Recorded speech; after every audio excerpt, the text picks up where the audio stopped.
All right, so we have been working on this handsome gentleman. We've got a background copy, black and white, which was able to get rid of some of the staining, or at least make it a lot easier to retouch.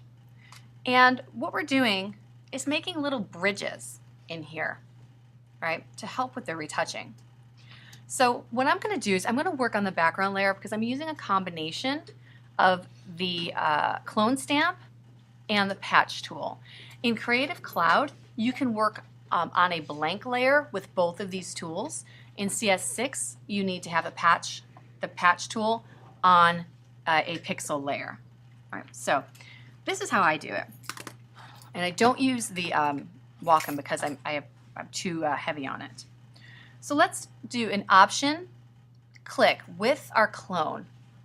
And we're just going to correct a little bit of that. Okay? And then I'm going to move up a little bit and do another piece up here. Because one of the problems with just clicking and dragging is that you're going to get a repeated pattern. We don't want that. So this way is like just building little bridges. When you have a lot of severe damage, this is a way to make it kind of like breathable. Like, okay, things might be okay.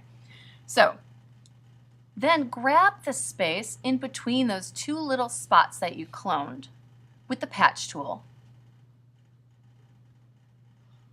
And it works pretty good. And that's how I do big things like that. And I would keep working all the way up. And also it's going to make, you're gonna have to be cautious when you get someplace like this, okay? That when you use the clone stamp, you are keeping this line. Clone stamp shortcut is S. Okay, so I want to keep that line. So I might kind of clone this whole thing to make sure. The thing about the clone stamp that people kind of ignore is they, again, just drag and they only option click once. But if you option click and you hover over your spot, you will see that preview that's loaded into your cursor. And with edges, you just kind of drag. Bless you. And then you can fix this little part here. Often it takes 1 or 2 times. And then, concerned about this window. That's a little off. Well, could you just do like another patch that attaches the window piece? Or a slightly wider piece? It's just a window piece. Yeah. You what could about going horizontal instead of vertical? And taking the patch so that it's still going across? like moving it. Like instead of like just taking it like a horizontal piece and just literally moving it across. That's, you know what? That is what I would probably do because I think I would grab like a chunk here and then copy it over. Yeah, but actually, what we did at the bottom, we didn't really seem to carry that line too far in. We kind of just carried it to the white and then we dropped it black. Yeah, let's try going this way. Let's try, because we are on a border, it's kind of a funky, yes, we've got some stuff to clean up here. But because it is not certain what the,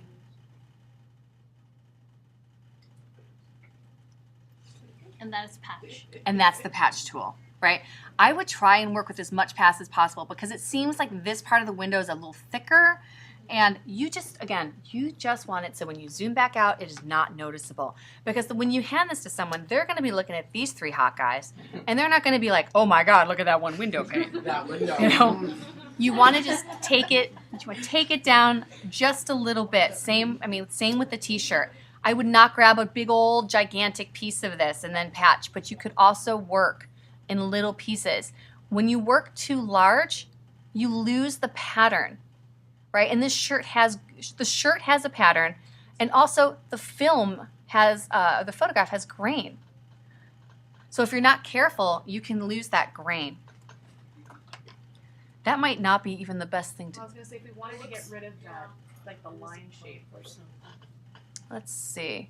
Would we just need to like mix it up if we want to make it look more like it's a shirt? We can. I would make a big patch, and then See, that go. made it look better. Yeah, so I did the middle patch, and then we had a little bit of detail on the Some edges where, blending. right? And then I took those edges and blended those edges. Yeah, I don't, and then when we get to someplace like this, I might get the clone. What Right. about a combination of like the patch tool and the spot healing brush? Oh yeah, absolutely. That's the thing about retouching is there's, oh my gosh, it's like a grandma's kitchen. There's a ton of ways to do things. So if I'm just using, look at that. Where my concern comes in is when you can actually see a loss of detail, or when you zoom in, it looks mushy, and you know what I mean when things are over retouched, and you can actually see that there's grain loss. But this is also working pretty well. But can't you just add the grain loss? Like if you clean it up and then you just bring a spot over that's like the same Yes. fabric and just kind of texture that on. And you could use a layer mask, and that's what we're going to do with the sailor. Yep, absolutely. But this is going to get you kind of far. That's not too bad. And then when I would go back to the clone stamp, when I have to, work on an edge, make a big ol', you'll see it loads up an edge. Wherever those crosshairs are, it's going to give me a straight edge. And then for the bottom part, would you use the sample? Option sample to get that white? Yes. And I think you could really easily kind of blend his hand in there. And where this you're going to have to zoom in and get really pretty precise with it. But when you zoom back out, it's looking pretty good. So try that bridge technique. If you have a long scratch and you do one edge, one end, just tiny little pieces, one end with the clone, one end with the clone, and then between, try using the patch.